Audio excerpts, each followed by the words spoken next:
Maravilha, senhores! Boa noite a todos, boa noite, Brasil, boa noite, meus amigos do online, queridos amigos aqui, estou conhecendo a turminha agora do presencial. Prazer imenso estar aqui com todos vocês. Hoje, aula inaugural do nosso curso de formação de oficiais, curso preparatório para o CFO da Polícia Militar de Minas Gerais, PMMG 2019. Prova que já está aí, nós temos aí de hoje até a prova 3 meses de preparação. Nós já tivemos aqui, em parceria do Supremo TV com o portal Carreira Militar, a turma pré-edital, que já vem estudando. Isso quer dizer que a turminha está com sede de vitória e eu acredito muito também nessa turma, que a postura da turma, assim como a turma já do edital, do pré-edital, que a turma do edital publicado também venha com sangue nos olhos, acreditando, como nós estamos acreditando, como eu, coordenador do nosso curso aqui, acredito em todos vocês, e para isso eu preciso que vocês, primeiro, acreditem em vocês. Vejam, senhores, que daqui a pouco eu vou falar sobre o direito penal militar, fiquem tranquilos, não se assustem, mas inicialmente aqui gostaria já de bater um papo com vocês sobre a nossa preparação, sobre o que virá pela frente. Vejam, nós temos aqui um curso de 200 horas de preparação para todo mundo. Então a carga horária é mais do que suficiente para que você absorva esses conhecimentos e chegue voando na prova. Nós temos aqui, começa hoje, Direito Penal Militar, aula 1, nosso curso teórico, que começa comigo, amanhã português, depois, salvo engano, a Flavinha vem com o administrativo, Flavinha Campos. Então, os professores aqui bem engajados na banca examinadora, sua banca examinadora Centro de Recrutamento e Seleção da Polícia Militar de Minas Gerais, é uma exigência nossa. O conhecimento aprofundado do perfil da sua banca examinadora não será, portanto, uma aula genérica que eventualmente vai abranger qualquer concurso. A gente está bem focado aqui no seu examinador, isso é muito importante, mas eu preciso que você que está em casa, e agradeço a confiança no nosso curso, que você que está em casa e a turminha aqui do presencial, faça o seu dever de casa. Vejam, é extremamente importante que vocês, a partir desse instante, prestem o máximo de atenção possível em todas as aulas vindouras e que façam o dever de casa e que estudem com profundidade. Não acreditem que só de assistir aula isso será suficiente para vocês, não. Vocês precisam, além disso, montar o caderninho de vocês. Professor, está no prospecto do curso que o monitor do Supremo vai resumir as aulas. Não é verdade, meus amigos? Está lá. Pessoal, aquilo é um resumo das aulas. Isso não, vejam, isso é muito particular, mas vai uma orientação. Isso não aqui suprime a necessidade, no meu ponto de vista, de você montar o seu caderno. De você, a partir das informações que vão vir aqui, fazer o seu caderno, porque, veja, você vai estar trabalhando aqui, veja, a audição, veja, vai estar me vendo, isso é importante, e vai estar pensando para escrever e montar o seu caderno. Vai dizer, você vai estar pelo menos trabalhando com três auras da aprendizagem aqui. Então, veja, isso é muito importante, acredite. Então, eu quero crer que você vai montar o seu caderno. É preciso também, sobretudo em relação à banca Centro de Recrutamento e Seleção, que você acompanhe as aulas com um código do lado, ou a Constituição, o código também de processo penal militar, a gente vai transitar entre os códigos aqui, e que você praticamente memorize a legislação. Professor, dá tempo de memorizar a legislação? Eu não sou máquina. Pois é, o que eu proponho para você é que a partir de hoje, ou aí se você não tiver condições de dormir, né, um pouco mais tarde, a partir de amanhã, você vai fazer para mim 1 hora de leitura do Código Penal Militar. Combinado até que dia, professor? Até o dia da sua prova. Exceto o Código Penal Militar, exceto dos crimes militares em tempo de guerra, porque essa parte do código, ela não está no seu edital. Então você tem que ler o código 1 hora por dia. E quando nós começarmos o processo penal militar, eu também vou te exigir isso. Se já quiser adiantar, 1 hora também de Código de Processo Penal Militar. Lei seca, professor, lei seca. Porque o perfil do seu examinador é de cobrança de lei seca. Então é claro, professor, então eu vou ficar só em casa lendo o código. Não, não se engane, porque a prova é cheio de pegadas. Estamos aqui exatamente para isso, para trazer doutrina, até porque você vai fazer uma prova discursiva, nós não sabemos como é que vai vir a prova discursiva desse ano, que é a redação e a prova oral. O nosso curso teórico prepara para a prova fechada, discursiva e oral. É um combinado meu com todos os professores da casa. Portanto, vejam, além da aula teórica, o que vamos passar de conteúdo, você precisa também conhecer, como ninguém, o código. O código, meu nobre combatente, tem que ser o seu fiel escudeiro até o dia da prova. Não tem fórmula mágica. Você precisa ter intimidade com a legislação. Professor de bibliografia, vou passar aqui agora, vejam, nós temos aí no mercado diversas obras interessantes envolvendo o direito penal militar, o processo penal militar. Há uma carência no que tange a autores e quantidade de livros em comparação ao direito penal comum. Então, não dá para comparar a quantidade de doutrina em direito penal comum com a quantidade de doutrina em direito penal militar. Entretanto, nós temos sim bons livros que podem nos guiar até o sucesso, até o dia 7 de abril de 2019, que vai ser um dos dias mais relevantes na sua vida. Não há dúvida disso. E professor, qual a bibliografia? Eu trouxe aqui para mostrar aos senhores, pessoal do presencial e do online, vejam. Vejam essa obra, senhores. Adriano Alves Marreiros é um promotor de justiça militar da União e ele escreve o Direito Penal Militar, Teoria Crítica e Prática, junto com o Guilherme Rocha, que é também um promotor de justiça militar da União, está lotado inclusive em Recife. Vejam, senhores, que é uma obra densa. Olha o tamanho desta obra, mais de 1.500 páginas. Você tem 3 meses para estudar todas as disciplinas. É a obra mais recomendável, professor? Bom, eu vou dizer o que eu disse para a turma pré-edital. Se você é aquele candidato que, abre aspas, só estuda, e não estou dizendo só de forma pejorativa, porque eu também já, abre aspas, só estudei quando passei no concurso da FAB, da Aeronáutica. E a pior coisa para o candidato é alguém dizer que você só estuda, não é verdade, pessoal? Mas se você eventualmente é alguém nesse perfil, é sinal que você tem, de repente, mais tempo do que aquele que trabalha, ou que já é policial militar, está em escala de plantão, a gente sabe que tem alunos assim, ou que está em serviço administrativo, ou trabalha com qualquer outra coisa, ou advoga, seja lá o que for.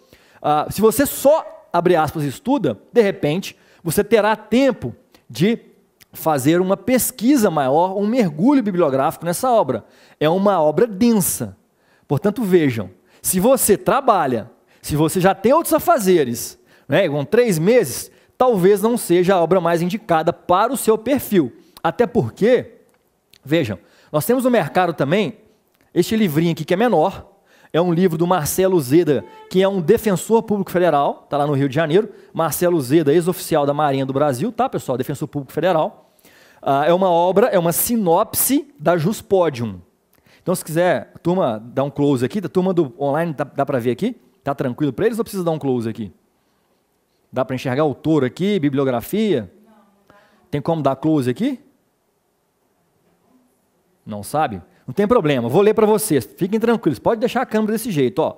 É o Marcelo Uzeda, 3ª edição, já está desatualizada, coleção Sinopses para Concurso da editora Juspodium, ok, pessoal?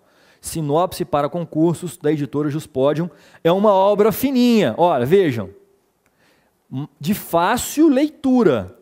Professor, ela me atende? Veja, esta obra, ela aborda a parte geral do Código Penal Militar. Ela não aborda os crimes militares previstos no Código Penal Militar. Mas, no que tange a parte geral, ela é suficiente? É. É uma boa obra? É. Você recomenda, professor? Recomendo. Estarei em boas mãos? Estará. Uma outra obra que eu gosto também, essa também mais fininha, de fácil linguagem, é do professor Cláudio Miguel, que é um juiz auditor da Justiça Militar da União, lotado no Rio de Janeiro, foi promotor de Justiça Militar da União. E o professor Cláudio Miguel, ele escreve aqui, ó, Elementos de Direito Penal Militar, pela editora Lumen Iuris. Quando ele lançou esta obra que está em minhas mãos, ele só lançou a parte geral. Hoje ele lançou também já a parte especial. Então, esse Elementos de Direito Penal Militar, nós temos a parte geral e nós temos ele na parte especial. É legal, professor? Vale a pena? Vale a pena. Escolha um desses que adeque ao seu perfil e mãos à obra. Tudo bem, pessoal, em relação à bibliografia, era isso que eu tinha para comentar com os senhores. Pois bem, Senhores, vejam, então o curso você já viu, é um curso teórico, a gente vai ter aqui, já gravamos inclusive para a turma do edital, pré-edital, 2 simulados inéditos elaborados pelos professores, vocês vão ter acesso ao mesmo simulado. E vamos aqui lecionar, gravar o curso de treinamento, que vai ser presencial na turma anterior, que vocês vão ter acesso online. Então a turma de vocês está muito completa. Além disso, vocês têm uma carga horária maior do que a turma anterior. Turma completa. E eu tenho convicção de que hoje inaugura-se uma nova era na sua vida, que é o primeiro dia da sua vitória, porque a vitória se constrói dia após dia. Para parar de ficar falando de outras coisas e já entrar aqui no que interessa, eu quero só deixar um recado para vocês. Saibam o seguinte, meus combatentes, você que está aí me escutando, está em casa e a turma do presencial, tem que entender, de uma vez por todas, quem já sabe disso, maravilha. Tem que entender que você é o único responsável por estar aqui agora. Pela sua condição de vida, você é o único responsável. Não transfira responsabilidades para terceiros. Não transfira. Você é o único responsável pela sua condição atual de vida e pela condição futura. Então, vamos parar com essa história de auto-vitimização. Vamos parar com essa história. Autorresponsabilidade. Você, a partir de hoje, pega o timão, meu amigo, da sua vida e conduz a sua vida para onde você merece, que é o seu sonho. E é exatamente com isso que eu termino nosso bate-papo aqui, em relação ao que eu tinha para dizer sobre o nosso curso de formação, sobre o nosso curso preparatório, e a partir de agora entrando em Direito Penal Militar. Abraço, meu amigo Caio Vitimigo. Bom te ver, meu amigo. Feliz 2019. Abraço, meu amigo. Vamos lá. Amigos, vejam, começa então o nosso Direito Penal Militar. Olha que interessante. Quando a gente vai olhar aqui o entendimento da doutrina sobre essa disciplina tão especial, tão maravilhosa, eu particularmente sou apaixonado pela disciplina, e quem não é ou quem não conhece deveria conhecer, vocês vão conhecer a partir de agora, ou vão relembrar, vão revisar a matéria, quem já estudou, mas é uma matéria tão maravilhosa que a doutrina, na verdade, ela está até hoje se digladiando sobre se o direito penal militar é um ramo autônomo da ciência jurídica ou ele é um ramo pertencente ao direito penal comum. Vejam, então, que não há um consenso na doutrina brasileira se o direito penal militar é ou não um ramo autônomo. Entretanto, a doutrina majoritária tende a afirmar que o direito penal militar não é um ramo autônomo da ciência jurídica e, portanto, seria um braço do direito penal comum. Seria, portanto, um braço do direito penal comum. Isso porque reserva também para si inúmeras questões dogmáticas que se aplicam também ao direito penal comum. Bom, é uma posição um tanto quanto, vejamos, que questionável. Isso porque, meus amigos, o direito penal militar contempla incontáveis peculiaridades da caserna, da vida militar, do mundo militar, que é um mundo completamente diferente da vida cotidiana em sociedade. Por isso me perguntaram outro dia nas redes sociais, professor, o CFO, o curso de formação de 2 anos e meio lá, na Academia de Polícia Militar de Minas Gerais, é tranquilo? Respondi para ele, olha, meu amigo, não vá achando que é a Disneylândia. Não é definitivamente a Disneylândia. Você passará aí, será forjado a ser um futuro comandante de uma instituição bicentenária, da qual nos orgulhamos muito, que é a Polícia Militar do nosso Estado, que é considerado vanguarda em comparação às outras PMs do Brasil. Então não ache que vai ser brincadeira de Disney, meu amigo, de Mickey Mouse, não. Claro, tudo dentro da legislação, tudo dentro da proteção sua que está ali, que vai ser um futuro comandante da instituição, por que não? Tem que pensar assim, eu estou estudando para ser o futuro comandante da minha instituição. É com esta garra no coração que você tem que começar os seus estudos. Tem que fazer sentido para você. E não só passar num concurso, é algo a mais. Então vejam, senhores, que vocês serão forjados a isso no curso de formação. E a formação do CFO já começa aqui. Por que eu digo sempre isso aos alunos? Porque prestem atenção no que vou dizer. O direito penal militar irá acompanhar os senhores a partir de hoje até o último dia da vida de vocês. Por quê, professor?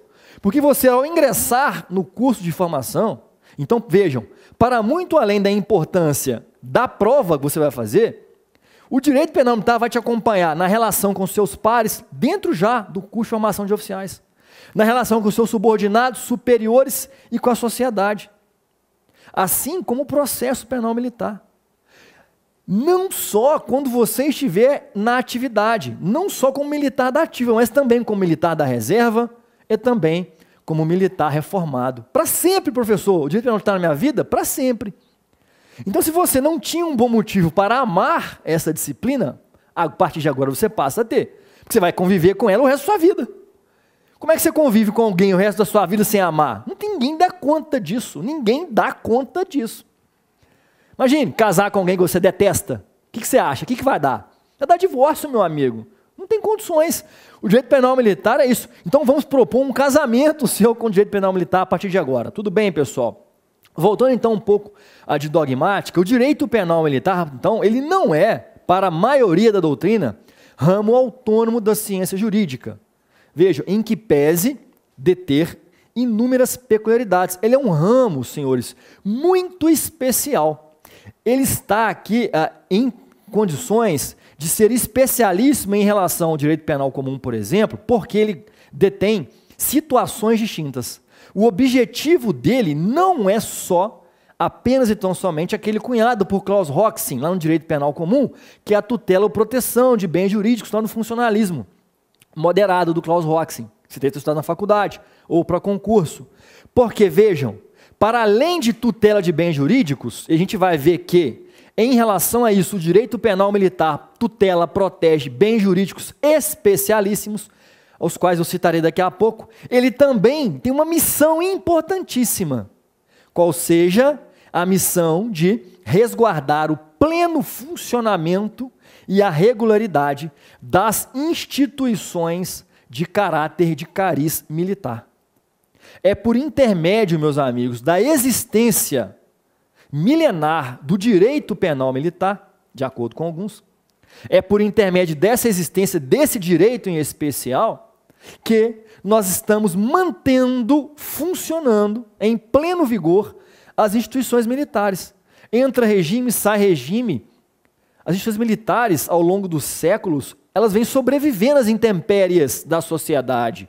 E qual é a razão? Manter a rigidez e o regular funcionamento dessas instituições. Essa é a missão precípua do direito penal militar, que para parte da doutrina guarda a sua origem lá no Império Romano. Porque, vejam, tem que fazer sentido para vocês. O Império Romano não foi o maior império da história. O maior império da história, senhores, assim, no meu entendimento, é o Império Britânico. Colonizaram, onde é os Estados Unidos, a África praticamente toda, boa parte da Oceania. O Império Britânico, que adotou um liberalismo econômico, para mim, o maior império da história. Bom, questionável com os professores de história. Mas o Império Romano, que é o que interessa aqui, foi um império que conquistou territórios. Sabe o que acontecia? Eles saíam para conquistar territórios, dizimavam populações de outros territórios, ou tomavam conta daquele território, e a partir dali aquele território passava a pertencer ao Império Romano. Só que nessa conquista que demorava anos e anos e anos, no deslocamento da tropa, nas guerras, enfim, nos conflitos, surgiam inúmeros delitos, crimes, abre aspas, crimes, praticados por esses militares do Império Romano. E, portanto, surgiu, de acordo com boa parte da doutrina, a necessidade de estabelecer um código de condutas em relação a esses guerreiros que estavam conquistando territórios. Até porque, vejam, a subversão era grande à época. Então, vejam, o que nós entendemos hoje como crime de deserção só acontecia antes. E é interessante porque você vai estudar o crime de deserção, a gente vai ver com vocês aqui, a origem da deserção, inclusive, combinava a pena de morte. Tamanha gravidade com que já foi tratada a deserção e que, no meu entendimento, hoje, o nosso Código Penal Militar, muito acanhado no seu preceito secundário para punir o desertor. Vocês vão ver no momento apropriado, que é um crime importantíssimo para a gente. Ele é um crime que pode reverberar, se praticado por um militar, reverberar em toda a tropa e simplesmente desencadear um movimento revolucionário dentro da tropa, de motim e deserção, se nós não dermos o tratamento adequado a um desertor. Imagine um cenário beligerante de guerra real. alguém desertando e a tropa enxergando aquele cenário? Também vou desertar. Então veja, é um crime gravíssimo que no meu sentir é tratado de maneira muito inadequada pelo Código Penal Militar no momento apropriado. A gente vai falar sobre ele, fiquem tranquilos. Vejam então que, de acordo com parte da doutrina, guarda a origem do direito penal lá no Império Romano. Seja como for, o direito penal militar vem evoluindo ao longo dos séculos. Por que eu estou dizendo isso? Porque se você amanhã, numa questão discursiva ou numa questão oral, tiver oportunidade de abordar a evolução do direito penal militar, seria interessante você abordar essa questão histórica do Império Romano. E depois nós temos 1808, uma data importante para o Brasil, que coincide com a vinda da família real para o Brasil.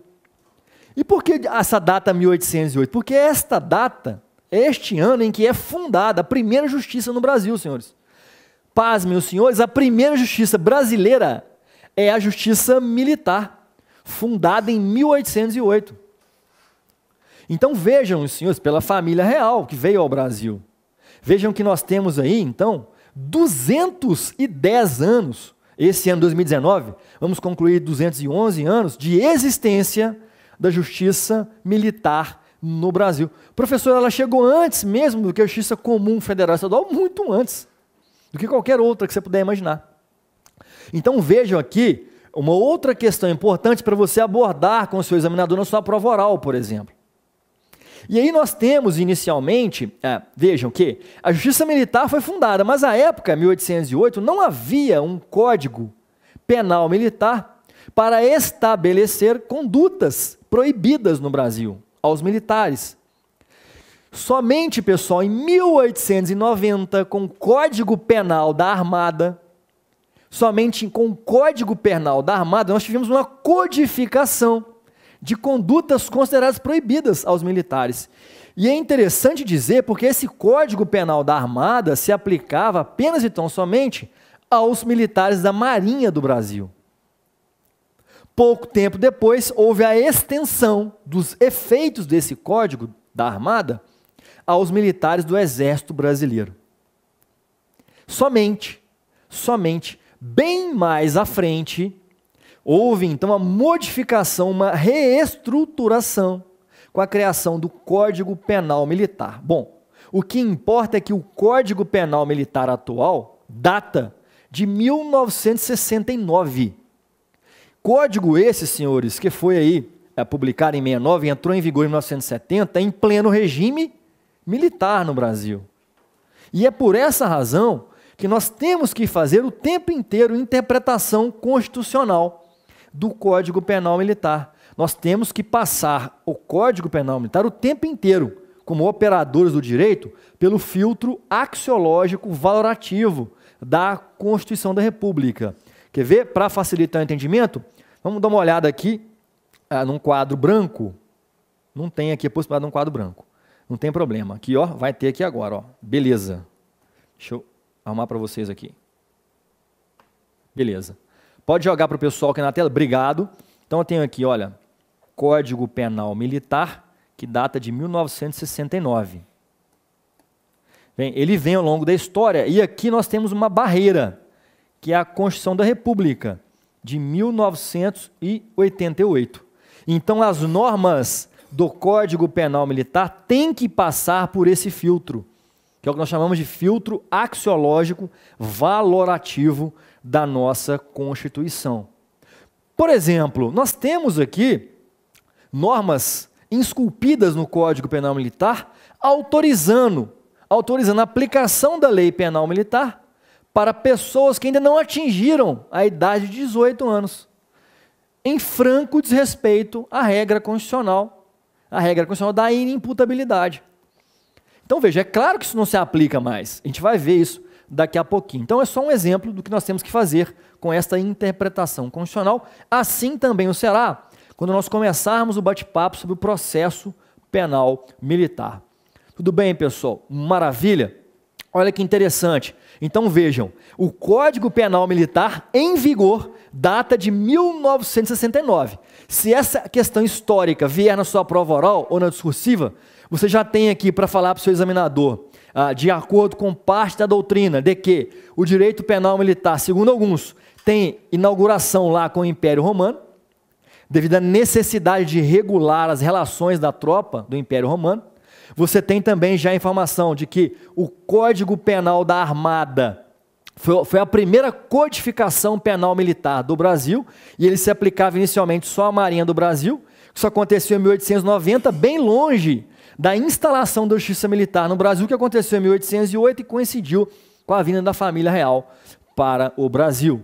E que desse Código Penal da Armada foi depois estendido ao Exército Brasileiro. Maravilha que o Código Penal Militar atual data de 1969 e ele é um decreto-lei. Pode voltar para a tela, por gentileza? Ele é um, olha aqui, decreto-lei. Olha que interessante, é de 1969, é um decreto-lei. Olha que interessante, quando eu vou lá para o artigo 59 da nossa Constituição da República, nas chamadas espécies normativas, nós não encontramos essa espécie normativa dentre aquelas as quais a Constituição outorga à população. Então vejam, o decreto-lei, em tese, foi substituído por um instituto chamado medida provisória. Basicamente, é isso que conta a história. Que inclusive a nossa Constituição da República, senhores, cidadã, de acordo com alguns, ela foi construída para um sistema parlamentarista de governo, e que aos 49 do segundo tempo resolveram pegar a Constituição, em que pede sua construção de cunho parlamentarista, e transformar o Brasil em um sistema de presidencialismo. A prova disso é a inserção da medida provisória no texto constitucional atual de 88. Essa é uma grande prova, que a nossa Constituição seria construída para um sistema parlamentarista. E por quê? Vejam, o sistema parlamentarista, por exemplo, na Inglaterra, como é que funciona? Está lá, por exemplo, o primeiro-ministro, ele pode editar medidas provisórias? Pode. Sabe o que acontece? Ele edita uma medida provisória. Beleza, pessoal? Se o parlamento não confirmar essa medida provisória, sabe o que acontece? O gabinete, que é o governo dele, cai. Ele é deposto do poder. Aí sim é sério, concorda comigo? Aí sim é um sistema sério. E não o sistema brasileiro, em que o executivo está legislando por intermédio de um ato de medida provisória que sequer era para existir dentro de um sistema presidencialista de governo. Mas vejam, senhores, que nós temos então que resolver o problema, porque a Constituição não respaldou o decreto-lei. Então, a doutrina uníssona, vocês podem dizer para a banca examinadora que o Código Penal Militar, ele é um decreto-lei e foi recepcionado com status de lei ordinária. Volta para a tela para mim, por gentileza. Então, ele foi recepcionado com status, status de lei ordinária. Digam isso ao seu examinador. Ele vai ver que você conhece um pouco da história do Código Penal Militar. Porque agora sim, dentre as espécies normativas, perfeito, eu me enquadro perfeitamente dentro do artigo 59 da nossa Constituição da República. Não é uma lei complementar, é uma decreto-lei com status de lei ordinária. Podem tranquilamente dizer isso para o seu examinador. Tudo bem, pessoal? Presencial até aqui tranquilo? Tá light, né? Estamos falando um pouquinho de história com a turminha, por quê? Vamos lembrar, pessoal, que vocês vão fazer uma prova discursiva e uma prova oral. Eu preciso conversar temas com vocês que eventualmente não estarão na prova fechada. Na turma passada, na primeira ou segunda aula, eu recebi uma mensagem de um aluno: professor, isso que o senhor falou não está em nenhuma prova anterior. Não está em nenhuma prova fechada. Mas eu não estou aqui para repetir só a prova fechada.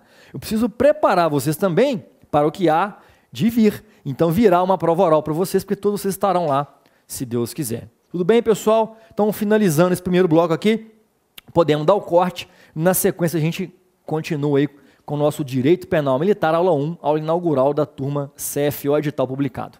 Estamos falando que o Código Penal Militar é um decreto-lei, porque data de 69, permissivo legal à época, e que hoje é considerado recepcionado com status de lei ordinária. Maravilha? Diga isso ao seu examinador, tranquilo? Olha que interessante. Um erro comum até, não deveria ser, mas é um erro que acontece entre candidatos que fazem concurso e que envolvem direito penal militar, é fazer analogias com o direito penal comum. Então, muita gente no seu concurso vai deixar de estudar o direito penal militar e vai o tempo inteiro na prova trabalhar com associações, com analogias com o direito penal comum, porque às vezes até são muito bons em direito penal comum. Mas quem fizer isso, eu vou afirmar, vai errar todas as questões. Não acerta uma questão, porque as bancas examinadoras, e a sua principalmente, o CRS, Centro de Recrutamento e Seleção da PM de Minas, sabe disso. É óbvio que vão cair as especificidades que se aplicam somente ao direito penal castrense. Então, é um ledo engano. Assim acontece com o processo penal militar em relação ao processo penal comum. É um ledo engano você fazer associações, analogias. Pode ser que coincida algum tema da dogmática. Não tem problema. Você pode responder desde que você estude aquilo ali. Ótimo, eu falei, beleza, marca na prova. Cuidado, então, com associações. Maravilha? Vamos fazer o seguinte? Vamos trabalhar um conceito, então, de direito penal militar. Quero trabalhar com os senhores um conceito do direito penal militar e depois já mergulhar no tema princípios do direito penal militar, que é um tema que não está formalmente no seu edital. O tema princípios não está formalmente, mas ele cai no seu edital, ele cai na sua prova. Então nós temos que estudar princípios, porque primeiro vai te dar uma base, essa base principiológica para entender o que está por vir e te dá uma confiança para responder a discursiva e enfrentar a prova oral. Sendo que dentro do tema princípios eu vou trabalhar vários assuntos de parte especial, trazendo vários detalhes, por exemplo, crime do 290, que é o crime de uso e tráfico de drogas. Eu falarei dele também dentro, estudando, por exemplo, o princípio da insignificância. Ou seja, eu farei aqui com os senhores links o tempo inteiro com a parte especial do Código Penal Militar, porque acredito nessa forma de bate-papo, de ensinamento com os nossos alunos. Tudo bem? Vamos então a um conceito aqui básico de direito penal militar, porque se eventualmente for cobrado, né? Acredito que não vai ser cobrado na prova oral, porque isso é muito básico. Mas acredito, eu quero que você, antes de sair respondendo ao examinador, tenha em mente duas situações. Vejam. Primeira situação é, qual é o grande objetivo, senhores, do direito penal militar? Claro que é o grande objetivo tutelar bens jurídicos. A gente não estuda assim com direito penal comum? Não é a ideia trazida a lume por Klaus Roxen no funcionalismo moderado? Ou teleológico, lá do Klaus Roxen da Alemanha, desde 1960 para cá? Tutela, proteção de bens jurídicos. Só que quando você raciocina assim, você tem que dizer ao seu examinador, avançando um pouco, porque não são quaisquer bens jurídicos. São bens jurídicos especiais, tais como, olha só, a hierarquia, olha só, a disciplina, o serviço militar, o dever militar, bens jurídicos esses que você não encontra no direito penal comum. E por essa razão, estamos diante de um direito especialíssimo, de um direito especial e que tem um regramento todo distinto, todo especial em relação ao direito penal comum. Então vejam, já a partir do pressuposto, proteção de bens jurídicos, maravilha, de quais bens jurídicos? Esses que eu citei, dentre vários outros. A gente protege aqui a vida? Protege. O patrimônio? Protege. A dignidade sexual? Protegemos. Mas nós protegemos outros. Como, por exemplo, o serviço militar, o dever militar, a honra militar, o pundonor militar e assim por diante. A segurança externa do país. Aliás, um parênteses. Quando você está estudando direito penal comum, lá na faculdade, o professor te pergunta, qual é o bem jurídico mais relevante para o direito penal comum? Direito penal ele fala, na verdade, né? Todo mundo responde, ninguém tem dúvida em responder, é a vida. Por que a vida? Porque é a vida que, por intermédio da existência dela, é que eu posso usufruir e gozar dos demais bens jurídicos reconhecidos pelo direito. E a prova disso é que no seu artigo 121 do Código Penal Militar, nós temos lá a primeira proteção do Código Penal Comum. Qual é a proteção lá, senhores? Dos crimes contra a pessoa e dos crimes contra a vida. Crime de homicídio, matar alguém, pena de 6 a 20 anos. Reclusão de 6 a 20 anos. Então ali o Código Penal Comum já demonstra para você que o primeiro crime que ele quer punir, Ou seja, em outras palavras, o primeiro bem jurídico que ele quer proteger é a vida. Está claro isso? É muito tranquilo. Essa não é a noção do direito penal militar. Porque quando você abre o seu Código Penal Militar, vou pegar o meu aqui, ó. Cadê o meu código? Está aqui. Quando você abre o seu Código Penal Militar e vai para o artigo 136, senhores, você vai verificar que é o primeiro crime capitulado do Código Penal Militar. E o que você encontra? Você encontra que o artigo 136 não protege a vida. O que ele está protegendo ali? A segurança externa do país. Vale dizer, em outras palavras, a vida não é o bem jurídico mais relevante aqui para o direito penal militar. O quê? Que isso, gente? É isso mesmo. Professor, vou até desistir então aqui do meu curso de formação, etc e tal. Não desista. É muito bom ser militar, de carteirinha, uma vida maravilhosa. Agora vejam, a vida não é o bem jurídico mais relevante para o Código Penal Militar. Eu tenho antes da proteção da vida, porque o crime de homicídio está aqui no Código, está lá no 205 do Código Penal Militar. Eu começo a proteção da pessoa, especialmente da vida, a partir do 205. Só que já comecei a tutelar bem jurídico, meu amigo, desde o 136, protegendo a segurança externa do país, protegendo a hierarquia, disciplina, serviço militar, dever militar, e a vida não chegou ainda. Eu só vou proteger a vida no 205. Então é importante que você, porque vamos começar a matéria, estamos começando, que você enxergue a disciplina a partir de agora com essa ótica. Vamos tratar de um direito muito peculiar, que sequer considera a vida o bem jurídico mais importante. Professor, mas sem a vida eu não consigo exercer meu dever militar. Não interessa, é o que é, e o Código Penal Militar assim escolheu. Em clara síntese de que, ao militar, pelo menos, ele tem um dever indelével com a pátria e com o seu dever militar. Que se for preciso sacrificar a própria vida, ele assim o fará. Existem questões mais relevantes, pensando no todo, pensando no regular funcionamento e existência das instituições militares. E é com essa ótica, senhores, que eu convido todos vocês a enxergarmos essa disciplina tão linda, tão maravilhosa que está por vir. Estamos em conceito de direito penal militar. Eu disse aos senhores, lembrem-se, tutela de bens jurídicos. Quais bens jurídicos? Bens jurídicos especialíssimos. Mas além disso, já comentei e repito, qual é a outra grande finalidade do direito penal militar? Tutela, ou melhor dizendo, tutelar ou proteger ou garantir a regularidade do funcionamento das instituições militares. Você tem que dizer isso para o seu examinador. Isso é um diferencial também do nosso direito penal militar. Então vamos lá? O direito penal militar é um ramo do direito público. Então é um ramo do direito público responsável, é um ramo do direito público responsável por estabelecer os crimes militares, vírgula, cominar as sanções,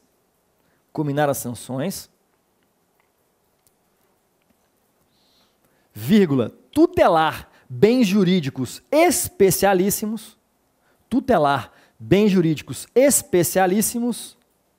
tais como a segurança externa do país, o serviço militar, o dever militar, a honra militar, a vida, o patrimônio, etc. E também tem por finalidade a manutenção da regularidade do funcionamento das instituições militares. A manutenção da regularidade do funcionamento das instituições militares.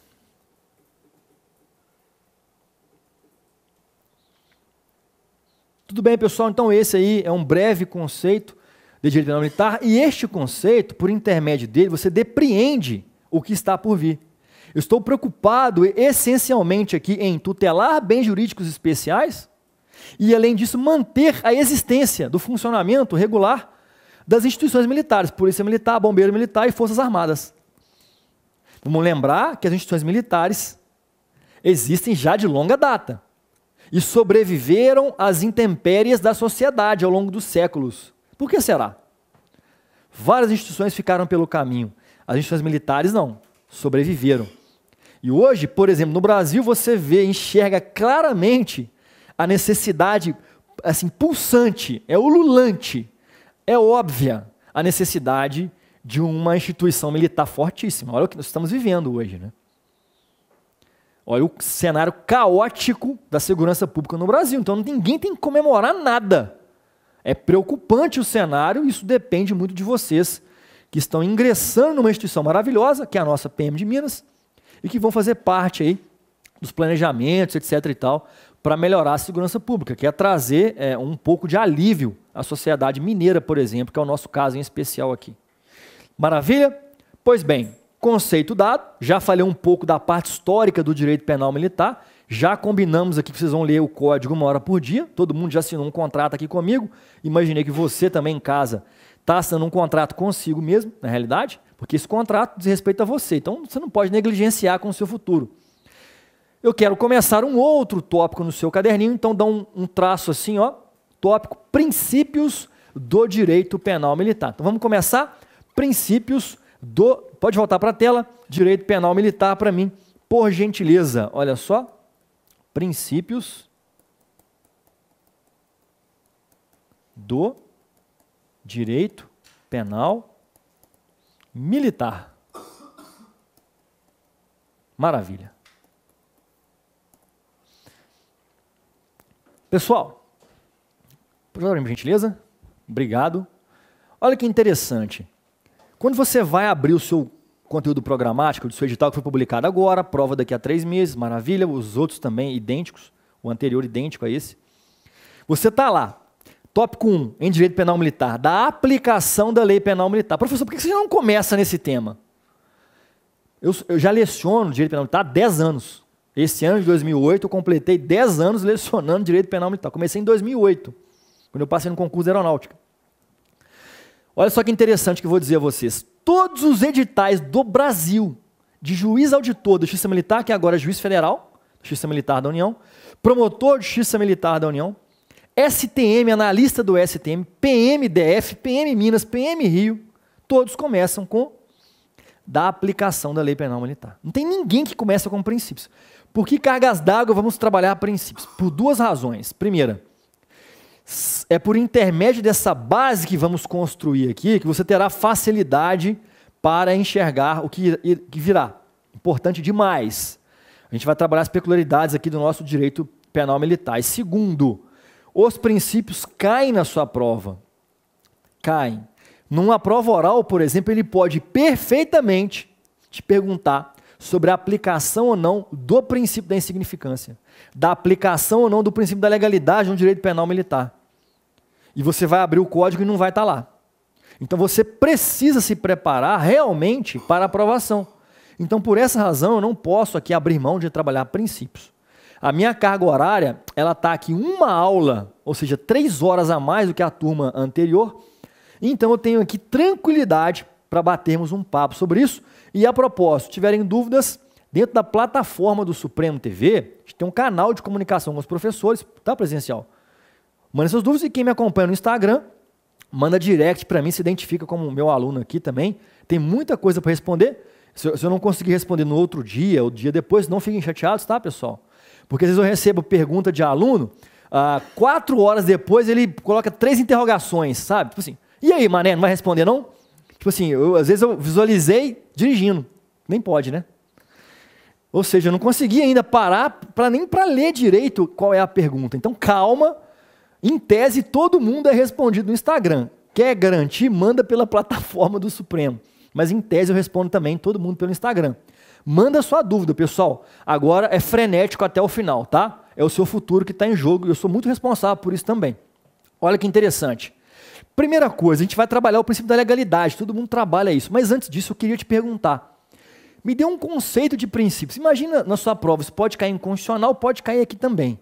Candidato, defina princípio. Como é que você vai fazer? Você vai dizer o que para o examinador? Já pensaram sobre isso? Porque é uma questão em tese tão básica, né, que às vezes a gente está acostumado a raciocínios mais complexos E aí, peraí, eu consigo definir o princípio da legalidade, o princípio da intervenção mínima, da subsidiariedade, última ratio. Insignificância, professor, bagatela. Mas peraí, e definir princípios? Bom, a gente tem uma definição clássica do Robert Alex. O Robert Alex, meus amigos, é um alemão, estudou profundamente os princípios. E eu gosto muito da definição dele, e ele dá uma clarividência para você entender aqui um pouco dos princípios propriamente ditos. Então, de acordo com o Robert Alex, princípios são mandamentos de otimização. Então, anotem aí, princípios são mandamentos de otimização, que devem ser realizados na maior medida possível, de acordo com as possibilidades fáticas e jurídicas existentes no caso concreto. Vou repetir. Princípios são mandamentos de otimização que devem ser realizados na maior medida possível, de acordo com as possibilidades fáticas e jurídicas do caso concreto. Meus amigos, de acordo com Robert Alex, os princípios apontam a direção na qual a decisão deve ser prolatada. Então, eles apontam a direção pela qual a decisão deve ser prolatada. Sempre que estivermos diante de um conflito, é bem provável que a solução desse conflito pode ser por intermédio de aplicação de um princípio. Então, ele vai iluminar o julgador para chegar a um consenso de justiça. Esta é a ideia de Klaus Roxen. Diferentemente do que entende, por exemplo, Ronald Dworkin, que é um americano, sobre regras. Para Ronald Dworkin, que é um americano, ao estudar o tema, ele vai dizer, tudo isso está confirmado no próprio livro do Humberto Ávila, pessoal. Mas o Ronald Dworkin, ele vai entender que as regras obedecem à lógica do tudo ou nada. Ou são ou não são. Ou estabelecem proibições ou permissões. É o 880. Diferentemente dos princípios. Então, essa é uma diferença aqui interessante, importante sobre regras e princípios. Mas por que eu estou falando isso? Vejam, nós estamos aí a par de há muito tempo, notadamente após a Segunda Grande Guerra Mundial, vivendo o chamado neoconstitucionalismo. E aí, quem pega, quem estuda direito constitucional pela obra do ministro Luiz Roberto Barroso, ele define muito bem ali o neoconstitucionalismo, tem um trabalho brilhante sobre isso. O professor e ministro hoje, Luiz Roberto Barroso, ele entende, vejam, que o neoconstitucionalismo provoca um giro hermenêutico na sociedade brasileira. E esse giro hermenêutico necessário passa aqui pelo seu entendimento de que princípios não são a mesma coisa que regras. Ele entende que as normas jurídicas vão se subdividir em normas princípios, normas regras, normas postulado e normas política. Então nós temos em tese 4 tipos de normas jurídicas distintas, quais sejam princípios, regras, postulado e política.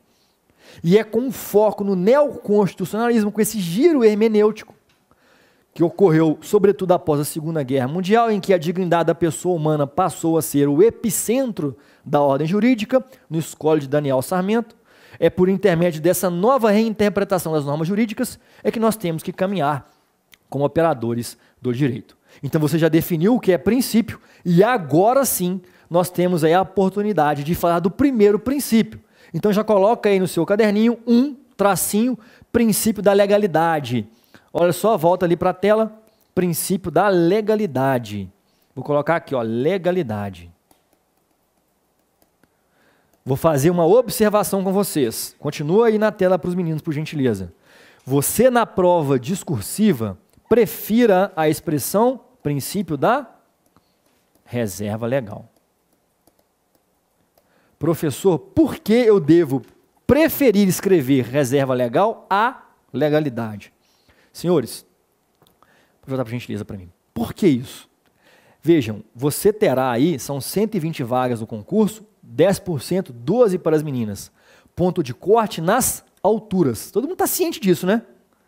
Ou seja, é faca na boca o tempo inteiro. Você não pode errar, praticamente ser perfeito na prova. É difícil, nós sabemos disso. Por isso vocês estão aqui. Procuraram, acredito eu, assim, vocês procuraram o melhor. E uma modéstia à parte, nós somos a melhor preparação do país hoje para a CFO. Portal Carreira Militar, aqui, e dessa vez em parceria com o Supremo TV. Que a gente vem aprovando em massa, em vários estados, inclusive na nossa casa, óbvio, aqui é a casa nossa, a gente tem que mandar aqui em Minas Gerais. Então não tem muito mimimi aqui, é realmente faca na boca, pessoal. E aí você tem que tirar uma nota muito alta. Aliás, a redação, 90% foi o corte do último concurso. Além de você fazer 32 na prova fechada em 40, você tem que tirar 90% da redação de acordo com o concurso anterior. E para mim vai ser mais concorrido esse ano. Pra vocês terem noção, eu estou com um aluno aprovado do ano retrasado, aluno meu, do Portal Carreira Militar, de Santa Catarina, é o 10º colocado do retrasado, quarto foi o 10º colocado, quarto colocado do Rio de Janeiro. E agora, paz no coração, a primeira colocada feminina é nossa aluna, tá, pessoal? Então, assim, isso dá um alento para as meninas principalmente, né? Porque é totalmente possível. Isso há 2 anos atrás, aprovamos a primeira colocada feminina. Só que você precisa realmente tirar uma nota muito alta. Você tem que estar antenado nisso e ligado, não dá para perder nada. E aí você está na prova discursiva, da redação, ou está na prova oral, você fala legalidade, e o cara te tira 0,2, e você perdeu a sua vaga. Porque, na verdade, ele foi muito técnico, a exigência é muito alta às vezes. Se ele for muito técnico, ele vai preferir reserva legal, porque reserva legal desrespeita 2 espécies normativas, quais sejam leis complementares e leis ordinárias. Volta para a tela para mim, porque a reserva legal, olha só, diz respeito a, lá no artigo 59 da Constituição, leis complementares e leis ordinárias. Ao passo que legalidade estariam todas as espécies normativas do artigo 59 da Constituição da República. Estariam aqui abarcadas na legalidade todas as espécies normativas do artigo 59 da Constituição da República. Por que eu estou dizendo isso? Olha para esse quadro aí. De acordo com o entendimento mais técnico, eu só posso aurir o direito penal militar, ou seja, o direito penal militar só pode estar aurido, oriundo, de onde? De uma lei complementar ou de uma lei ordinária. Em tese, é por intermédio de discussões maduras no Congresso Nacional, com quórums qualificado, por exemplo, da lei complementar, com discussão, debate no Congresso Nacional, é que eu poderia, portanto, então, gerar uma modificação, uma criação do direito penal militar. Essa é a posição mais técnica. E vem uma pergunta. Medida provisória, MP, vejam, pode gerar ou criar o direito penal militar? Faça essa interrogação no seu caderno. Medida provisória pode criar o direito penal militar? E aí, pessoal? Medida provisória. Volta para mim. Olha só, essa, vejam, é uma discussão que você tem que ter atenção. Primeiro, eles estão te perguntando em que momento do seu concurso. Porque se for na primeira fase, que a primeira fase nós sabemos, é prova fechada e a redação, de acordo com o seu edital. Mas se for na prova fechada, muita atenção, porque nós temos o artigo 62 da Constituição da República, que veda edição de medida provisória sobre direito penal. Como o direito penal militar seria, para a maioria, um braço do próprio direito penal, vale dizer, estamos aqui dentro, em tese, de uma ciência jurídica, dentro de um direito, que é o direito penal, estaria então proibida a edição de medida provisória sobre o direito penal militar, nos termos do artigo 62 da Constituição. Então, cuidado com esse entendimento em prova fechada. Pode marcar isso? Pode. Inclusive, essa questão pode cair para você em direito constitucional. Está no artigo 62 da Constituição da República. Agora, olha que interessante aqui comigo. Vejam, se você estiver diante de uma questão em prova fechada ainda, ou mesmo na discursiva, na redação, ou numa prova oral, e ele te perguntar sobre o tema, você não pode se limitar a demonstrar a ele o conhecimento do 62, texto seco da Constituição. Porque nós tivemos uma discussão séria no Brasil, com a edição de uma medida provisória que trouxe uma abolição criminis temporária ao crime de posse de arma de fogo. Ao crime de posse de arma de fogo. Tivemos, então, uma abolição criminis temporária ao crime de posse de arma de fogo lá do Estatuto do Desarmamento. Por um determinado período de tempo, passou a não ser considerado conduta criminosa o indivíduo ter a posse daquela arma de fogo. até ele entregar a autoridade policial por um determinado espaço de tempo. Isso aconteceu no direito brasileiro por intermédio de uma medida provisória, que depois foi transformada em lei, convertida em lei. O fato é que nós tivemos no Brasil um exemplo concreto de uma medida provisória que tratou de direito penal. E aí alguns vão dizer, peraí, mas havia uma proibição, como ainda há, lá do 62 da Constituição da República. Vejam o raciocínio.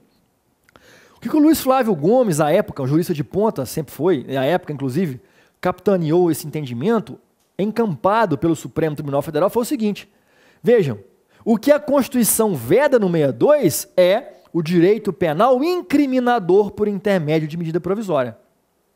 O direito penal incriminador, sim, é aquele que cria condutas criminosas, estabelece cominação de penas ou sanções, de medida de segurança, seja pena, são sanções penais, este direito sim está proibido por intermédio de medida provisória. Não o direito penal não incriminador.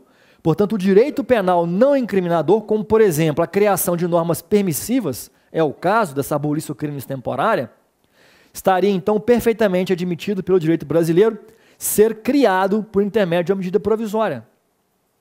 Este é um entendimento também de respeito que você deve levar ao seu examinador na prova oral. E o direito penal militar, professor, vejam, se vier na sua prova discursiva, na redação, esse tema, ou na prova oral, você tem que demonstrar o conhecimento de ambas as situações para sua banca. Dizer que, de acordo com o artigo 62 da Constituição, há uma vedação expressa à edição de medidas provisórias de direito penal. Como o direito penal militar, para a doutrina majoritária, é um braço do direito penal, por via de consequência natural, também está proibido edição de medida provisória sobre direito penal. Entretanto, olha a sua redação, olha só a prova oral, você batendo papo, discursando com o examinador, com a banca. Entretanto, excelências, nós tivemos um exemplo concreto no Brasil, que por intermédio de uma medida provisória houve a criação de uma abolição crimes temporária em relação ao delito de posse de arma de fogo lá do Estatuto do Desarmamento. E que Luiz Flávio Gomes e o Supremo Tribunal Federal passaram a entender que a vedação da medida provisória diz respeito somente ao direito penal incriminador, não ao direito penal não incriminador, como trazer à baila normas permissivas ao direito, ao ordenamento jurídico. Nesse sentido, poderia-se concluir, de acordo com esse posicionamento, isso é você dizendo para a banca. Está todo mundo visualizando isso, pessoal? É você. Exatamente o que você vai fazer na prova oral. Isso nos permite concluir, de acordo com esse posicionamento ou esse entendimento, ou para esse posicionamento, que estaria perfeitamente viável ao ordenamento jurídico a criação de um direito penal militar não incriminador por intermédio de uma medida provisória. Fechou, meu nobre. Ele vai te perguntar outra coisa e vai falar assim, vem para cá, a farda é sua. Entenderam, pessoal? É assim que vai ser a conversa com a sua banca examinadora. Maravilha? Então vejam, esse é um princípio da legalidade. Se vier na sua prova reserva legal, interessante você citar uma questão histórica. Importante que você entenda que todos os princípios do direito penal, eles têm um grande objetivo. Quais são, presencial? Limitar o poder punitivo do Estado. Os princípios são limitadores do poder estatal. E o maior princípio limitador é a legalidade. O Estado só pode fazer aquilo que a lei, vejam, determina. A lei tem que estabelecer previamente as ações do Estado. E aí, vejam, vai uma perguntinha aqui, hein? Uma perguntinha aqui interessante para vocês. Polícia Militar pode lavrar TCO, sim ou não? Viola? Estão dizendo que sim. Viola a legalidade ou não? Onde é que está na lei a autorização para fazer? Vejam. Em resolução. É direito penal não incriminador isso aqui? Está punindo alguém? Interessante a pergunta. Gostei da resposta dele. Porque se o seu examinador te perguntar isso, já estou terminando o bloco, tá, pessoal? A gente continua no próximo papo. Você vai ter uma saia justa para resolver, concorda? Provavelmente, como a própria instituição, vai defender a possibilidade de lavratura de termo circunstancial de ocorrência pela Polícia Militar. Meus amigos, dando continuidade, pode ou não lavrar a TCO? E se vier na sua prova, o que você responde na prova oral? Vejam, estamos diante de uma saia justa ainda não resolvida pela doutrina brasileira, não resolvida pelos tribunais. É de muita relevância que os tribunais, e principalmente o STF, resolvam essa situação. O que não pode acontecer é o que vem acontecendo. Vejam, você tem dois argumentos, e aí um argumento a favor da lavratura pela Polícia Militar e o outro argumento contrário à legitimidade da lavratura do TCO pela Polícia Militar. Qual é o argumento a favor? Veja, o argumento a favor que encontro é o argumento do pragmatismo, da praticidade. Porque a gente tem, por exemplo, em Minas Gerais, nós somos maior do que a França. Temos que nos orgulhar disso, pessoal.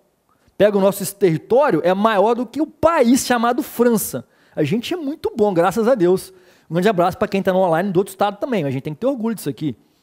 Então vejam, o nosso estado é muito grande, meus amigos. É lógico que não vai ter delegado de polícia em todos os rincões do país, do nosso estado, por exemplo.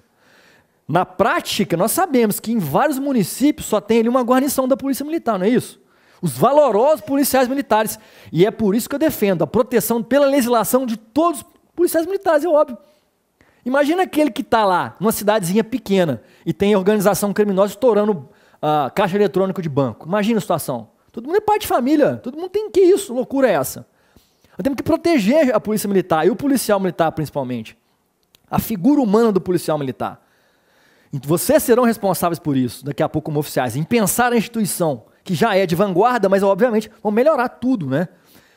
Inclusive do ponto de vista político, em termos de legislação. Agora vejam, qual é o argumento? Pragmatismo. Como não há ali uma atividade de polícia judiciária instalada, o policial militar vai e lavra o termo circunstância de ocorrência, baseado, no meu entendimento, num pragmatismo. Agora vejam, será que a legislação brasileira respalda o ato de lavratura do TCO pela Polícia Militar? Nós sabemos que a PM de Minas Gerais lavra TCO, assim como algumas polícias militares, Brasil afora.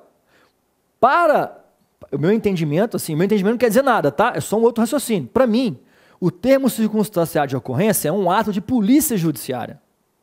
E por essa razão, não teria a Polícia Militar legitimidade para a lavratura. Querem ver um exemplo? Quando o policial militar lavra um TCO, seja esse oficial ou não, seja o oficial com conhecimento jurídico ou não, não é disso que se trata. Porque a Polícia Militar só pode investigar crime de natureza militar.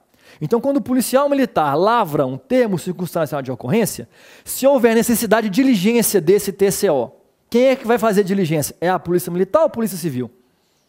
A Polícia Militar vai enviar para a Polícia Civil para fazer, é ou não é, pessoal?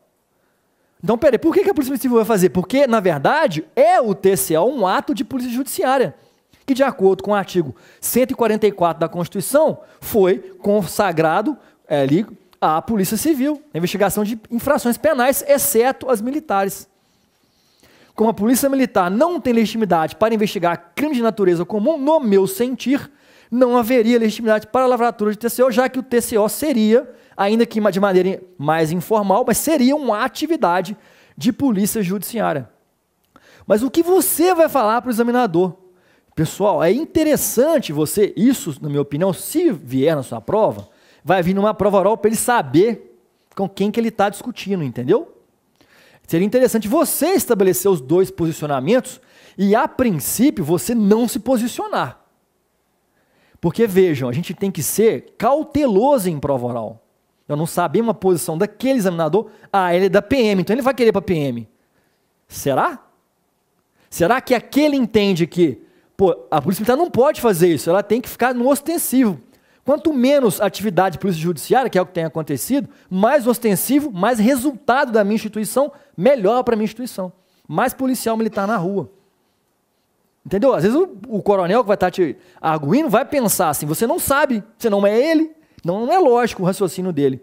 Então é prudente que o nosso aluno faça o quê? Estabeleça esse posicionamento, esses dois posicionamentos, não se posicione, exceto se ele te perguntar, aí não tem jeito. Aí você vai ter que se posicionar, aí você vai falar a sua posição, aí escuta seu coração. Agora vejam, você diz também, importante dizer, que seria interessante que o Supremo Tribunal Federal se manifestasse a respeito desse caso. Há um precedente de investigação pela Polícia Militar de crime comum mas é um precedente do STF, porque, na verdade, aquele caso concreto, os próprios policiais civis estavam sendo investigados por intermédio do Ministério Público, aí envolveu o GAECO, uma outra história. Uma outra questão polêmica, e vocês estão percebendo que eu não vou fugir de polêmicas, né? A gente está aqui para discutir o direito de verdade. É o seguinte, é o que tem acontecido em Minas Gerais, veja. Polícia Militar está, abre aspas, representando, não é uma representação, mas em tese deveria ser, seria, ao Poder Judiciário, solicitando ao Poder Judiciário mandados de busca e apreensão e prisão. Você policial militar já viu isso? Cumprindo prisão, busca e apreensão, expedido por um juiz à Polícia Militar, a pedido da Polícia Militar? O que me fascina, porque é fascinante isso, né? É dizer onde é que está na legislação, porque a gente não está no princípio da legalidade, meus amigos. Onde é que está na legislação esta autorização à Polícia Militar para investigar crimes de natureza comum? Você não encontra nem na Constituição em norma nenhuma. Só o que tem acontecido em Minas Gerais? Uma coisa é o contexto prático, tá, senhores? Uma outra coisa é a legislação. A gente tem que estar dissociado disso, e é muito importante para você agora, falo para você que é policial militar em Minas Gerais, e que às vezes está no interior e vivencia essa situação, muito cuidado se vier isso em prova. Veja, são questões polêmicas, acho pouco provável que caia na sua prova, mas eu tenho que trabalhar com vocês. São questões atuais. Isso pode estar na sua prova oral, como não? Vejam, então, que tem acontecido isso. O Poder Judiciário, em algumas comarcas, tem determinado, inclusive com o Ministério Público, autorizando. Só que vejam, eu pergunto aos senhores, todo mundo presencial concorda que se eu, policial militar, seja coronel, seja o posto que for, se eu vou até o juiz, peço um mandado de prisão ou busca e apreensão, isso é ou não é uma atividade de polícia judiciária? Todo mundo aqui concorda comigo? Concorda? Polícia judiciária de crime comum ou militar, meus amigos? Crime comum. Tráfico de drogas é o caso mais clássico em Minas Gerais. É ou não é, meus amigos? Mas eu pergunto aos senhores, onde é que está a autorização? Estamos estudando o princípio da reserva legal.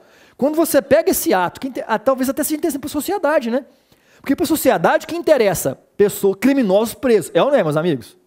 Nós somos operadores do direito. Não trabalhamos com prática apenas. Pragmatismo jurídico é perigoso. Estamos no Estado constitucional e democrático de direito. E quando nós vamos pegar esses atos e vamos para a legislação, nós encontramos sérias dificuldades, para não dizer que não existe, em respaldar juridicamente esses atos. Ah, professor, mas o juiz deferiu, posso fazer tudo. Beleza, o advogado réu faz o quê? Recorre, vai até o STJ. O que o STJ faz?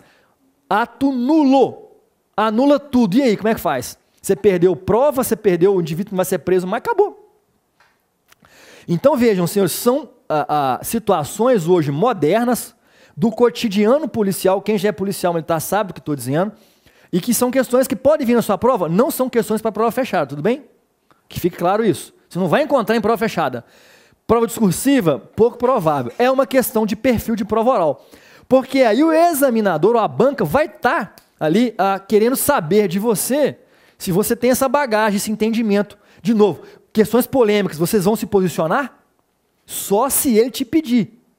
Você demonstra conhecimento. E se você demonstra esse conhecimento e diz o que está acontecendo na prática, meu amigo, eu, coronel PM, falo assim, guerreiro, vem para cá, eu quero você comigo. Qual é a dúvida? Esse cara sabe o que está acontecendo na prática da minha instituição. É óbvio que eu quero você para mim, na minha instituição. Merece aqui ser cadete da PM. Daqui a pouco vai aí nos convidar para o Espadim, né? Eu aguardo o convite de vocês aí para as festas de vocês do Espadim. Espadim Tiradentes. Tudo bem? Com essas duas questões polêmicas, TCO, né, e mandado de busca e apreensão e prisão requerido direto pela Polícia Militar em crimes de natureza comum, eu encerro. Aliás, vou só jogar mais uma discussão que é atualíssima, tá, pessoal? Olha a discussão que eu vou jogar aqui, hein? Policial militar, tem policial militar aqui comigo, está de serviço, vai incursionar, por exemplo, na Pedreira Prado Lopes, que é um, abre aspas, favela, um aglomerado, como dizem aqui em Belo Horizonte, aqui em BH, na capital. Para quem é de Belo Horizonte sabe, descendo a Avenida Antônio Carlos, ele está à direita. Uma viatura Rotan é, inclusive, um dos serviços aqui. Eu tenho curso com a Rotan, tenho curso Rotan e tenho curso com BPE. Eu sou PA da Aeronáutica e tenho curso com batalhão de choque, batalhão de polícia de eventos. Então, vejam, é um dos trabalhos da Rotam patrulhar locais em tese mais inóspitos, mais perigosos. A Rotam é excepcional. Eu, particularmente, nunca vi na minha vida uma abordagem tão espetacular quanto a abordagem Rotam. Para mim é a seleção de 70. É o Tostão passando, o Pelé enfiando, o Jairzinho cruzando. É sensacional a abordagem Rotam. É uma coisa assim, eu sou um profundo admirador da Rotam. Tudo bem? Você é da Rotam? Pô, tem um militar da Rotam aqui, tá vendo? Nem sabia. Ele não levantou a mão não, hein? Quando eu perguntei, ele escondeu o braço. Tem mais militar aqui. Meu Deus do céu, cheio de militar aqui. Que bom, estamos em casa. O que acontece? Imagine a Rotam, pessoal. Estamos lá incursionando numa pedreira Prado Lopes. Rotam é gentilmente recebida carinhosamente a tiros. Imaginou o cenário? Vejam, interessante que você saiba, não é a rotina em Minas Gerais. Não há em Minas a política de confronto. É uma política, por exemplo, do Rio de Janeiro. Lá os bandidos estão atirando a esmo. Ontem morreu um, hoje morreu mais um. São 2 policiais mortos em 2019. Né? Ontem, inclusive, teve uma fala muito importante do governador do estado do Rio de Janeiro, o atual governador, sobre isso. E não podemos admitir isso. Tem que parar com isso. O que é isso? Não dá para admitir. Voltando aqui então ao caso, policial militar recebido a tiros, troca de tiros, legítima defesa própria de terceiro, ok. Matou o traficante. Matou quem estava atirando na viatura. Qual crime foi praticado, pessoal? Em tese, homicídio. Todo mundo enxergou isso aqui? Beleza. Vejam, olha o cenário que eu vou dizer para vocês. São questões polêmicas. Não fugiremos delas. Olha o cenário. Beleza. Morreu. Constatou o óbito. Ou socorreu, levou para o de Lombeira, espertinho ali, né? Quem é de BH sabe disso. Óbito constatado. Muito cuidado com essa história de levar para o hospital com o objetivo de apagar a cena do crime. Aí você deixa de ser um policial militar e passou a ser um criminoso. Igual aquele que está atirando em você. Então, muito cuidado. É exatamente por isso que a própria instituição está dizendo, olha, para ser oficial tem que ser bacharel em direito, meu amigo. Porque eu estou preocupado com a garantia dos direitos fundamentais da população. Essa é a grande razão disso, obviamente. Tem uma outra também implícita, que nós sabemos, mas eu não vou dizer online aqui. Quem é da instituição já sabe disso, quem é do Estado sabe. Mas, em tese, é o quê? Qualificar a instituição e proteger os direitos fundamentais. Veja, então, o que eu vou dizer. Preste atenção. Você levou, beleza, constatou o óbito. Qual que é o próximo passo? Apresentar todo mundo a uma delegacia de polícia. O que tem acontecido em Minas Gerais em algumas situações peculiares, não em todas? Estão apresentando, por exemplo, a arma do criminoso na delegacia de polícia e a arma do policial tem ficado no batalhão. O que é, na minha opinião, um absurdo. Isso não existe. Juridicamente, isso não é respaldável. Uma outra situação. Inquérito policial instaurado para investigar este homicídio. Quem instaurou o inquérito? Delegado de polícia. O delegado manda uma requisição, um ofício ao coronel, comandante do batalhão, dizendo, senhor coronel, com as devidas homenagens de praxe, etc. e tal, em razão do inquérito policial instaurado nessa delegacia de polícia, requisito de vossa senhoria a apresentação do soldado fulano de tal. Em razão do fato ocorrido, de acordo com o boletim de ocorrência, lá. Pode o coronel dizer assim, senhor delegado, não vou apresentar o soldado porque já instaurei na minha unidade um inquérito policial militar. Pode acontecer isso, pessoal? Quem é que investiga esse crime? É crime comum ou militar? É crime de natureza de acordo com o Código Comum, competência tribunal do júri. Isso vai a júri, não é justiça militar, vai a júri. Quem investiga é a Polícia Civil. Pode, então, negar a apresentação? Não pode. Claro que não pode. E essa arma tem que ser apresentada para quem? Tanto a arma do policial quanto a arma do criminoso, todas as armas têm que passar por perícia. De quem? Da Polícia Civil. Então são questões polêmicas, são, no meu sentir, alguns problemas específicos do nosso Estado, acho até, tá, presencial, que a sua banca não vai abordar, são questões polêmicas, concordam? Essas questões polêmicas, mas se abordar, pelo menos a gente já bateu um papo sobre elas aqui, e você na prova oral vai ter aí uma luz, um discernimento, com muita tranquilidade, muito cuidado em se posicionar para um lado ou para o outro, só se posicione em questões polêmicas. Se ele exigir o posicionamento, se demonstre ali um candidato sóbrio, tratando da legislação, e se tiver conhecimento prático, pode dizer o que está acontecendo, mas tratando ali do direito penal militar. Maravilha? Com essas 3 polêmicas, eu encerro o princípio da legalidade e vamos para o próximo. De olho no seu caderno aqui. Próximo, vamos lá? 2. Aqui, ó. Intervenção mínima. Tinha um militar da Rotan aqui, rapaz, e o cara não levantou a mão quando eu perguntei quem era militar. Que isso, inacreditável. Deve ser da inteligência da Polícia Militar. Tô brincando aqui, pode voltar para mim? Porque eu também trabalhei com a estado de inteligência muitos anos da minha vida na aeronáutica. Então eu tô fazendo hora aqui, né? Mas assim, deveria ter levantado a mão de punho cerrado, né? O combatente aqui levantou, pô. Você tá em qual unidade? Pô, rodoviária, beleza, maravilha. Temos um patrulheiro aqui, não é isso? Maravilha. Obrigado pela presença. Tratamos do princípio da legalidade ou reserva legal, vimos todas as questões que podem ser cobradas para vocês. No meu entendimento aqui, eles podem cobrar essas questões em prova oral, por isso que a gente trabalhou essas questões mais polêmicas. Vamos agora para o princípio da intervenção mínima. Esse princípio, meus amigos, da intervenção mínima, ele é conhecido também, veja, como princípio da subsidiariedade, ou última ratio do direito penal. Por que isso? Porque subsidiariedade ou última ratio do direito penal? Porque o direito penal militar é o último ramo do direito a ser lançado mão, a ser utilizado para solucionar um caso concreto. Olha o que vou dizer aos senhores aqui. Eu tenho certeza que na sua faculdade ou nos livros de direito penal, quando você está ali lendo sobre intervenção mínima, o doutrinador, né, o estudioso, ou mesmo o seu professor diz o seguinte: o direito penal é o último ramo dos direitos a ser lançado mão. Só será lançado mão, só será utilizado quando os outros ramos se mostrarem ineficazes, insuficientes. Essa mesma lógica vale aqui para o direito penal militar. Só que o direito penal militar, inclusive, é mais grave do que o próprio direito penal comum. Mas essa lógica da subsidiariedade do direito penal comum vale perfeitamente para o direito penal militar. E, professor, quando os outros ramos se mostrarem insuficientes, como assim? Vamos para a prática. Por quê? Porque você, como oficial, como comandante de unidade militar, comandante de companhia, chefe de setor de um batalhão, por exemplo, assessor do comandante, seja qual função for, vejam, você tem subordinados ali sob a sua batuta.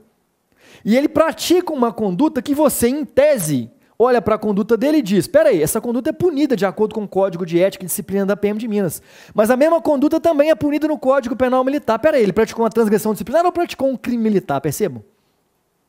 Sendo que a mesma conduta se amolda perfeitamente aos dois diplomas. E sabemos, um diz respeito ao direito administrativo sancionador, disciplinar. O outro diz respeito ao direito penal militar. Muito mais grave, por sinal. Quando você estiver na dúvida, vejam, um princípio tem que te ajudar. Lembram quando estudamos o conceito de princípio do Robert Alexi?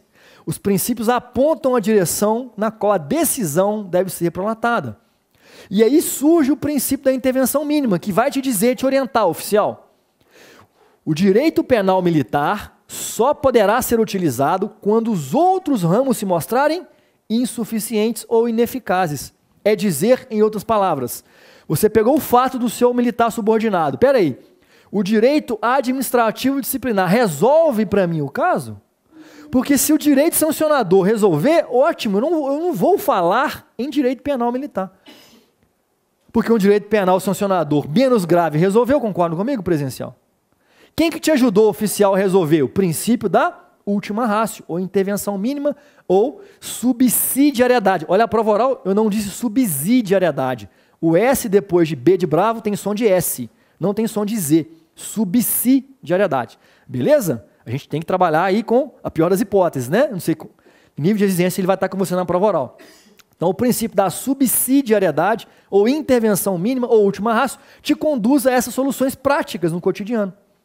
Tudo bem, pessoal? Maravilha? Você só vai utilizar o direito penal militar, que é o mais gravoso dos direitos, dos ramos jurídicos, somente quando os outros se mostrarem insuficientes, ineficazes. Tudo bem? Te encerra aqui, então, o princípio da intervenção mínima, última ratio, ou princípio da subsidiariedade. Próximo princípio na sua tela, dá uma olhadinha para mim. Vamos aqui, ó, pode mudar lá, pessoal, por gentileza. Princípio da fragmentariedade do direito penal militar. Então, fragmentariedade. fragmentariedade. Pode voltar para mim. Olha que interessante, senhores, vejam. Vamos com calma. Estudar o princípio da fragmentariedade é enxergar os bens jurídicos tutelados pelo direito penal militar.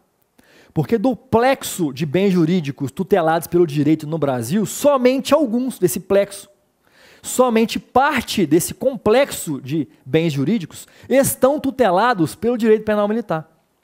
Então, olha só que interessante, a doutrina vai dizer, somente fragmentos desse todo estão protegidos, em que o direito penal militar se preocupa com eles. Por isso, fragmentariedade. Olha para o quadro aqui, por gentileza, para mim. Joga lá, por gentileza. Isso. Olha só o que eu vou dizer aqui, ó. Então, aqui, ó, um plexo de bens jurídicos. Tudo isso aqui, ó, essas bolinhas, são bens jurídicos do sistema jurídico brasileiro. Mas quais recebem aqui a tutela, a proteção do direito penal militar? Só esses que eu vou colorir aqui, ó. Só esses que eu vou colorir, ó. Direito penal militar, porque somente fragmentos desse plexo, conjunto de bens jurídicos, é que eu estou interessado em tutelar, em proteger.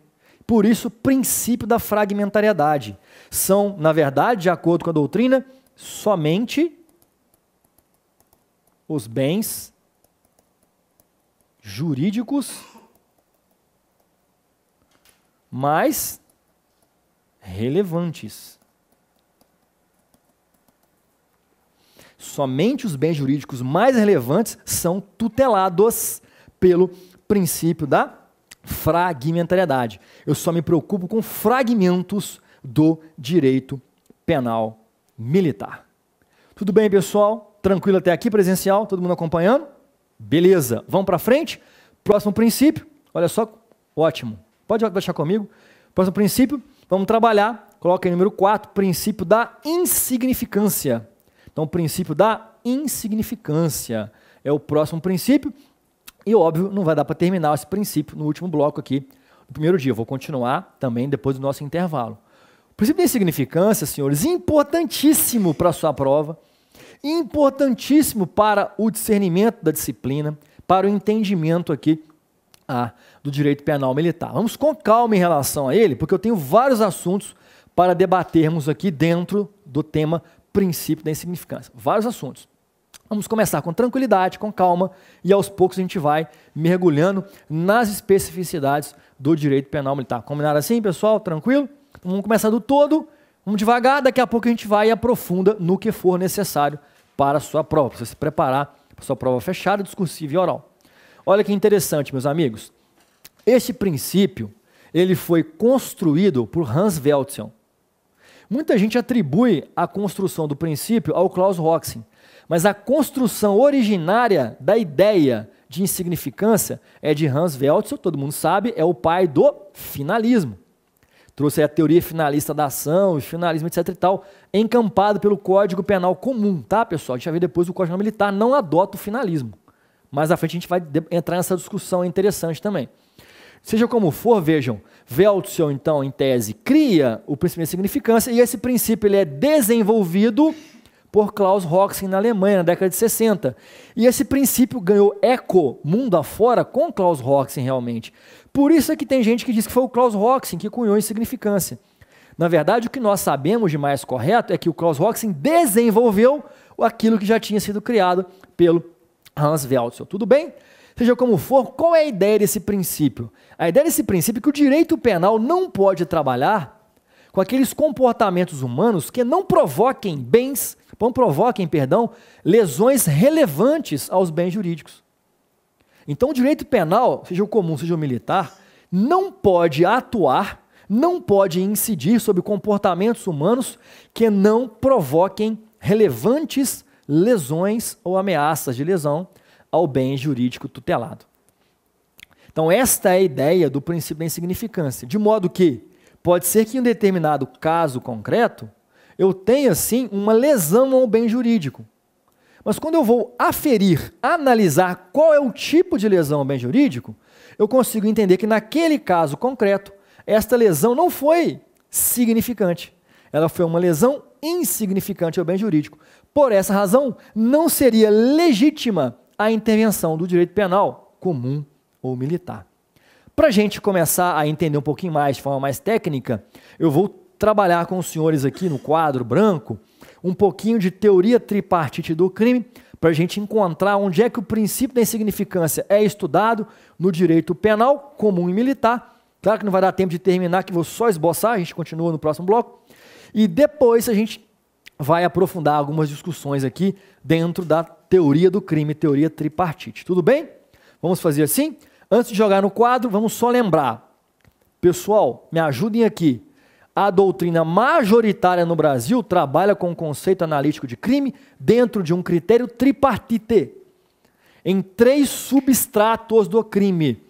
Bettiol cunhou os substratos do crime. Então nós temos fato típico, ilícito e culpável. São os 3 substratos do crime. A doutrina majoritária no Brasil entende que crime é fato típico, ilícito e culpável. Você encontra, por exemplo, em São Paulo, um autor pelo qual eu estudei durante a faculdade, que é o Damásio de Jesus. Ele entende que crime é fato típico e ilícito, adotando um critério bipartite, dizendo que culpabilidade é somente um pressuposto de pena. Quem adota o critério tripartite diz, espera aí, culpabilidade é pressuposto de pena. Ah, é? Então beleza, e fato típico e ilícito não é pressuposto de pena, não? Eu posso aplicar a pena sem fato típico e ilícito?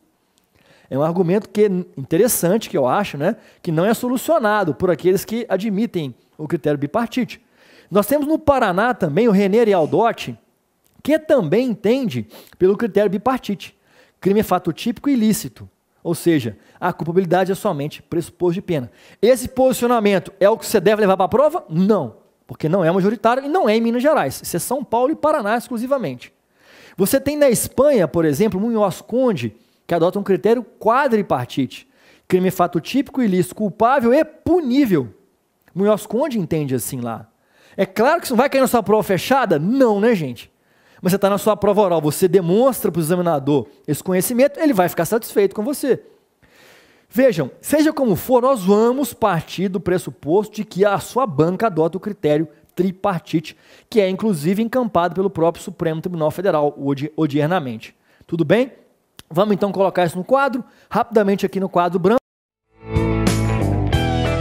Opa! Não é intervalo não, viu, pessoal? Volta para o quadro branco. Já tem um minutinho ainda. Voltou? Beleza.